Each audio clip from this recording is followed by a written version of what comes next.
Okay, so this is in the Dutch tradition of vanitas. So remember, I think I spoke about this before because we were looking at focal points. So this is kind of similar to the one that we looked at before where it was a very bright red lobster or red sea fish with everything painted around it in greens. So it's very similar here. So the vanities of the material world. What person would have a beautiful lobster with all this lush fruits just sitting on a table to paint? So it's just a comment on material wealth that could be applied to what's going on today with everyone going to the store and buying way more than they actually need. So, but again, if we close our eyes and we open them, we will go directly to the lobster. That is our focal point. And then everything else behind it is the background or secondary to this beautiful lobster. It's painted with great detail. The Dutch were very well known for their beautiful, accurate, detailed paintings of still lifes.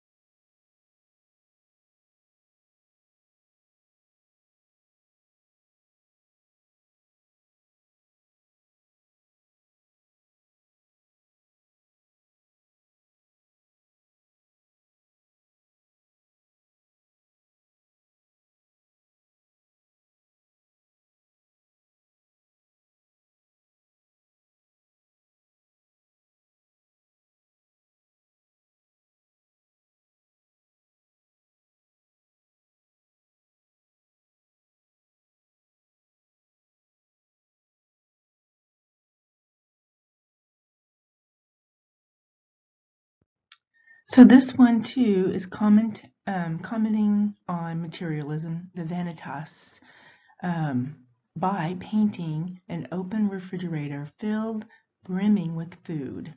So the luxuries of material world. Like I said before, um, this could be applied to today's, rush on all these supplies that we don't actually need right this minute. So this painting done in 1991 through 94, it's an oil on canvas, so it's layers and layers of paint to get the luminosity and the reflection. So it has great detail, just like the Dutch painter. So think about that last image that we looked at and this one. It's just doing the same still life, or similar still life, but in a modern contemporary setting. And the great detail of the eggs, the fruit down at the bottom, even the tile. Um, the depth created. And the focus is this material wealth that we all have.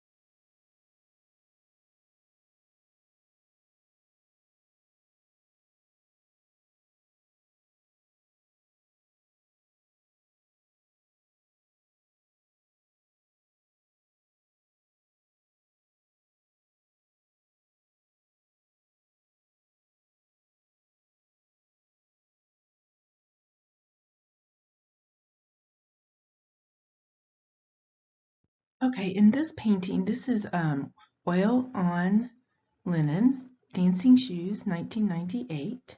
Basically, I just want to look at this painting. It is a very expressive painting. It's oil. Oil can be very immediate, almost like drawing, and it's more expressive than even Fresco or tempera. So if you want to think about the differences, sorry about that, between the mediums, oil is more immediate and expressive. This is a complete abstraction. It's just based on the artist using leftover paint from smaller works. She would paint, which she would put odd amounts over the surface, 11-foot canvas. So whenever she got done, scraped off her palette or her brush, she would just put it on this canvas instead of just throwing it in the trash like I would do, because that's just how I am. Um, The piece has a feeling of short leaps and intervals across the surface that at first seem to fit into a grid, but reveals that it's much more freer. But because of the squares, it kind of suggests a footprint, or stomp, movement, a gesture.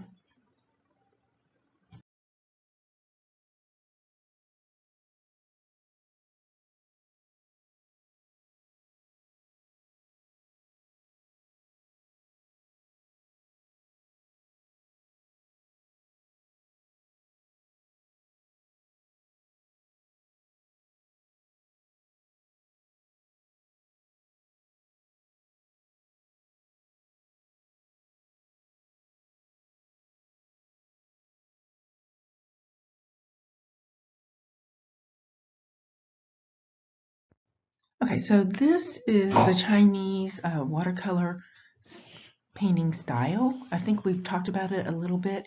So basically, I would classify it as naturalistic, not realistic. So realistic, again, is when you would be able to identify that branch from somewhere. Naturalistic is kind of more the idea. It looks like it's realistic, but it's much more free, looser brush stroke. If you look very closely, it looks almost as though they add lots of water and they kind of play with it. And that's exactly what they're doing. This is Grapes Ming Dynasty, 1580 to 93. It's probably, this style of painting is probably one of my favorites because it's easy to teach, it's easy to learn, and it's just beautiful. And so basically you're taking watercolor. I have a video for you to watch to see the difference with watercolor between watercolor, Fresco, and tempera. Watercolor comes in pods or little tubes that you add water to it. So consequently, it's very transparent. And so if you look at it, that's how you develop your grays and the different values in these paintings is by how much water you add. And then you can let it dry and then work on top of it to add in more detail. So it can be a very spontaneous, immediate medium. A lot of artists will use it to see how the color or the composition will work out before they might do it on a real painting.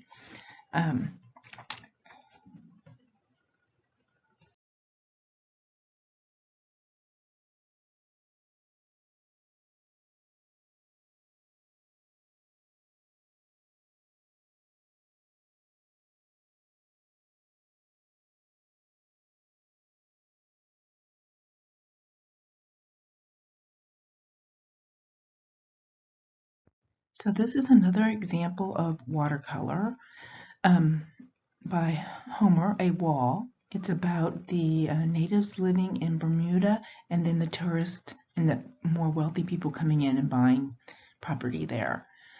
Let's first talk about the watercolor. So the ribbons of white in the wall, that is just the paper. So with watercolor, you can't go back in and add white because it's so transparent. Even the boats in the very far background, he drew that out and just left it and painted around it, and that's how you get your whites. You can do layers, and you can tell on the wall that there's washes. So basically you load up your brush with a lot of water with just a little bit of pigment, and you spread it across, and you add a little here and there, and you can see how it blends in on its own, and he kind of played with it. You let it dry, even in the background in the sky you can see it. Then you let it dry, and then you go back in with more loaded pigment, a little bit of water, and you put in the red leaves and then the bushes and the little purple, gray purple leaves in the background. So it's lots of layers, but this was just a commentary on the rich property owners that were moving to Bermuda. And at the very top of the wall, I don't know if you can tell, but those are pieces of glass. So that would keep the poor people that were living there out of these beautiful properties that people were buying down there. Because of course the Bermuda is beautiful.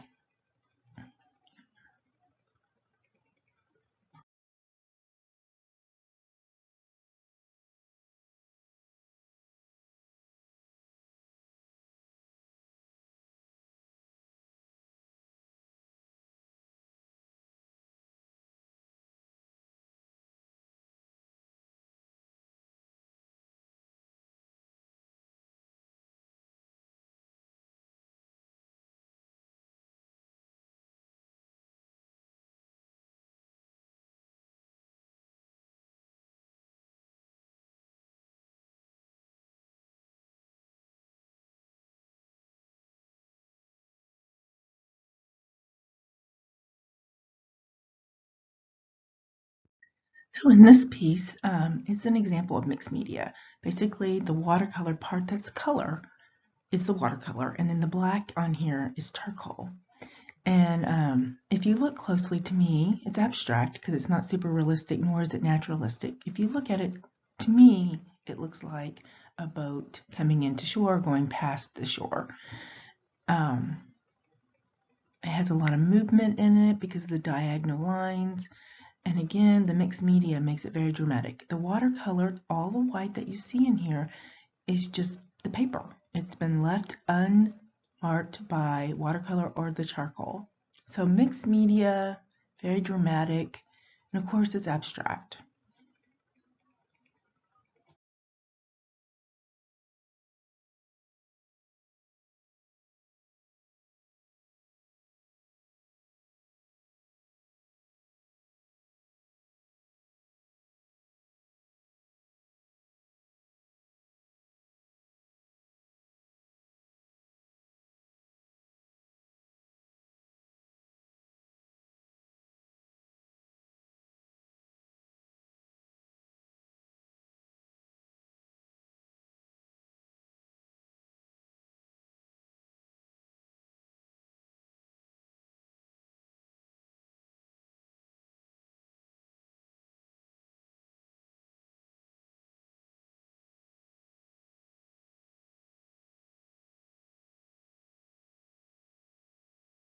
So in this one, this is an example of gouache. Now, gouache is very similar to watercolor. Watercolor is transparent where you can see through it. Basically, you can see the paper for the most part, whereas gouache is much more opaque. So opaque means that you cannot see through it. So if you look at the painting before or after, you can see that you can't see the paper here. So it really covers the paper. It's much more opaque. If you buy a set of gouache, you know it's gouache because there's white. In watercolor, there's never white. You create white by leaving the paper unpainted, and to get lighter colors, you add more water. Gouache, you actually have white, so you can make the pinker colors and the more variety of colors. In this piece, you can buy bootleg whiskey for 25 cents a quart from the Harlem series. Lawrence, we've looked at his Barber. I believe it was probably another painting like this. So we talked about rhythm using his, remember the feet and then the aprons, everything was kind of had a beat to it because it was repetition. So the same thing, very similar here going on. You have people drinking, you have the legs, the feet, you have like movement, the figures, dun dun dun dun dun. So, but again, this is just an example of gouache.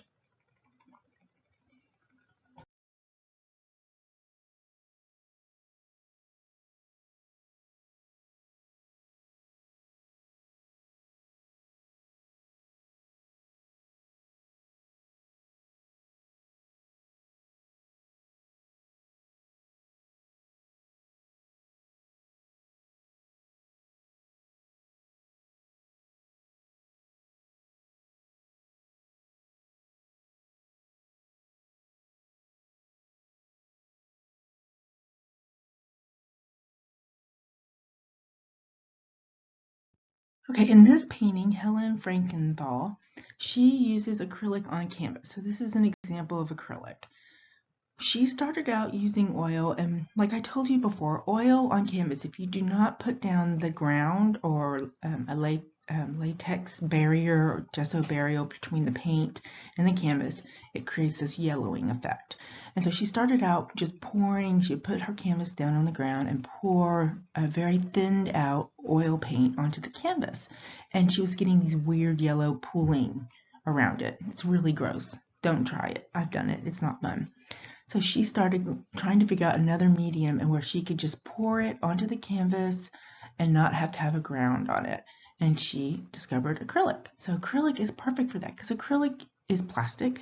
You can put it on anything. It's not going to eat through. You don't have to have a ground on it, so you could have raw canvas and just put it on there. It'll dry and it just stays exactly the same.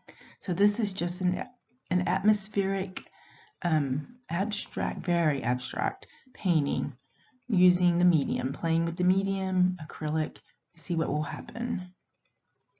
The pooling effect,